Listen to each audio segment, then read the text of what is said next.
اگر انسان تسلیم کر لے کہ اس کی زندگی کے ساتھ ہونے والے واقعات اور زندگی کا انجام خالق کے حکم سے ہے تو یہ پریشانی ختم ہو سکتی ہے۔ آواز انسان کو دوسروں سے متعارف کرتی ہے اور خاموشی انسان کو اپنے آپ سے متعارف کرتی ہے۔ جتایا ہوا احسان ضائع ہو جاتا ہے۔ عوام کے بغیر ملک صرف جغرافیہ ہی تو ہے، صرف مٹی۔ جو کرتا ہے اللہ کرتا ہے، اور اللہ جو کرتا ہے صحیح کرتا ہے۔ مہنگائی حد سے زیادہ اور خریداری بھی حد سے زیادہ عجب عالم ہے۔ غم چھوٹے آدمی کو توڑ دیتا ہے، بڑے آدمی کو اور بڑا کر دیتا ہے۔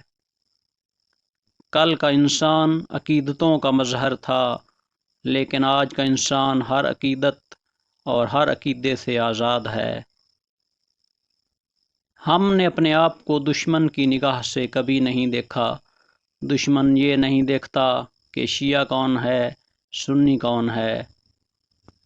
مصلحت اندیش دور اندیش نہیں ہو سکتا۔ بے باکی میں تعلق قائم رہتا ہے اور گستاخی میں تعلق ختم ہو جاتا ہے۔ برے مقصد میں کامیابی سے اچھے مقصد میں ناکامی بہتر ہے۔ ہمارے ہاں اخبار ہیں اور وہ خبر کسی اخبار میں نہیں آتی جس خبر کی ضرورت ہے۔ عذاب کی انتہائی صورت یہ ہے کہ عذاب نازل ہو رہا ہو اور لوگ بدمستیوں اور رنگ رلیوں میں محو ہوں۔ عبادت وہاں نہیں پہنچاتی جہاں غم پہنچا دیتا ہے۔ عذاب اور عبرت کے الفاظ سننے میں بھی سخت ہیں اور سمجھنے میں بھی۔ خاموشی دانا کا زیور اور احمق کا جرم ہے۔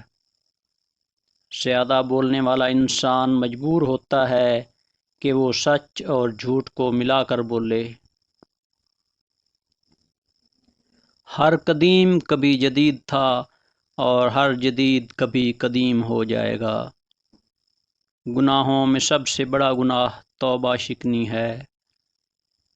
اگر اینٹوں میں ربط نہ ہو تو دیوار کو اپنے ہی بوجھ سے گرنے کا اندیشہ لاحق ہو جائے گا۔